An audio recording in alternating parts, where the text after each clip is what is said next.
It's a box. I'm here Wow. too. I was letting go. What's that?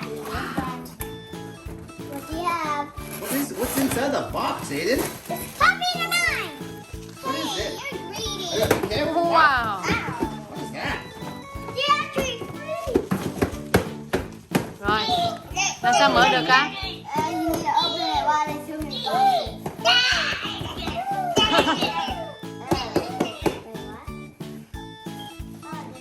There are three of these. A red one. How do you open it? You need a knife? I can use it. You need a knife? Mở đi con. What's inside? I don't know. You can probably tell from the Rồi, mở đi con. Con mở đi, mở đi. Looks like it's a monster. No, monster track. Lấy cái này nè. What is it? It looks like it's green, Aiden. Yeah, it's green. That is open. Is that an alligator? Nope. Ồ, còn keo đây nữa nè. Where You the have. green? You have con.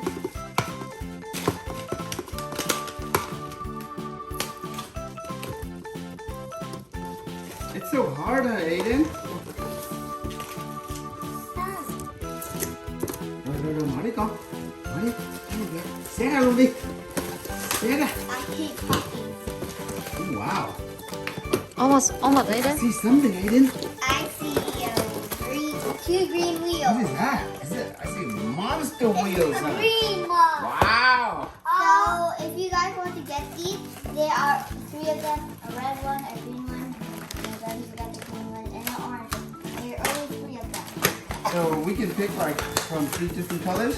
Huh? Only three. Only 3. And the green, is it the lime green?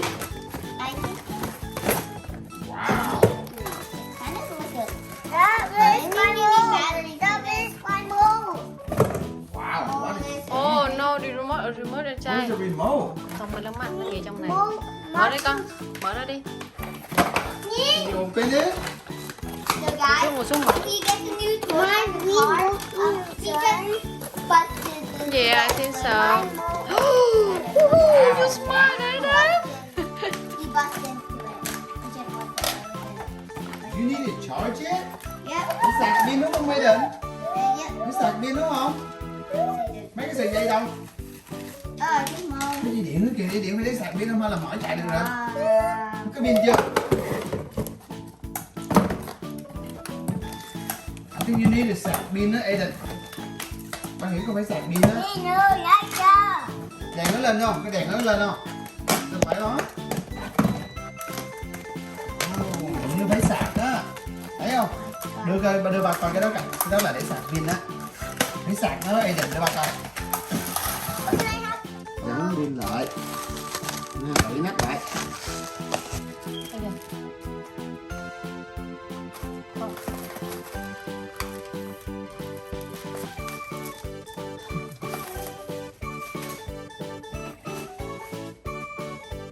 Rồi, thế này, mình móc xong rồi để ba mở cái này ra xong rồi mình bỏ pin vô đây nha.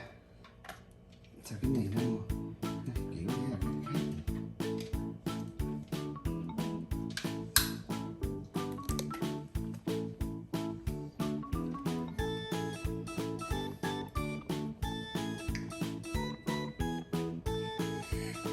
Bless you. Bless you. Rồi, đó. Cái này thì mình phải câu pin vô. đúng không? Đút cái cục này vô đây nè, bỏ vô đây vậy nè, hai cái chấu nó vô cho nó sát vô. Cái chấu nó hai cái bụp rồi đó, khi mà nó nghe cái bụp rồi thì mình đút vô trong, nó nằm xuống rồi để mình vô đó, để xong mình đậy cái nắp Nó lại. không phải bỏ pin hả? Bỏ pin sạc hả? Đâu có cái này mình phải bóc cục pin nó vô. Theo luật mà vận chuyển á, là pin á, là phải tháo ra để vậy. Bây giờ mình đẩy đầy rồi, bắt đầu pin gì giờ nữa thì xong bắt đầu dùng cái sạc đó. Đâu có thử cái bấm lên coi có được chưa, để coi có nút on không. Đây nè, rồi con thử coi, try it. Ây da, wow, wow, cái gì vậy? Xe chứ mua vừa lợi hại quá. Không đẩy vậy đó con, nó tự chạy vậy đó, không cần bẻ nó ra con. Bỏ xuống đó Đẩy nó tự chạy xong rồi lấy con. Đúng rồi, bấm đi. Wow. Xe thì chạy dữ quá vậy. Wow.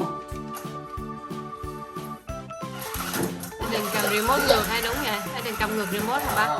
Thế này nó chạy là băng rừng luôn đi. nha. Nó chạy băng rừng xuống luôn nha. Wow, nó xoay chuyển bánh luôn kìa. Wow, wow, wow.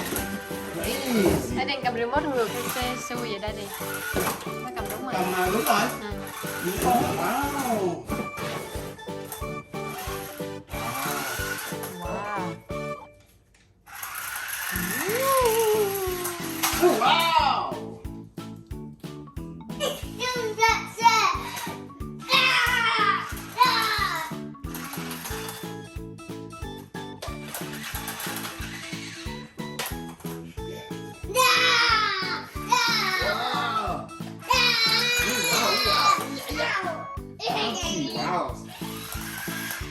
Wow, đẹp quá không? Nice. Nice.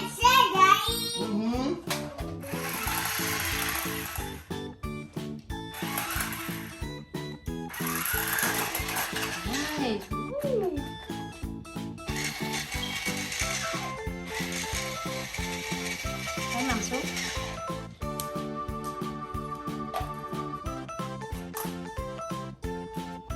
Bấm đi, con bấm đi, nó tự bấm đi. Đó.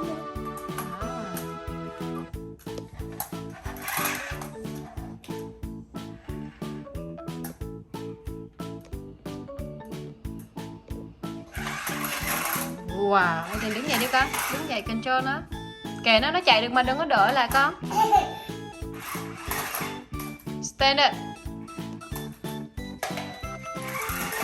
Wow.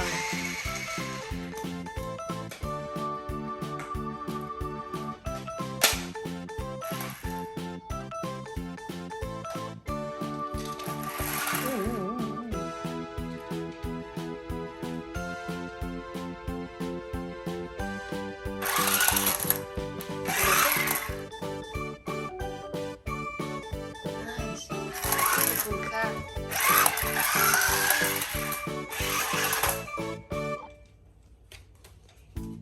You like it? It's my boat. Oh yeah, remote. Wow. See? Stay. I see remote. Wow.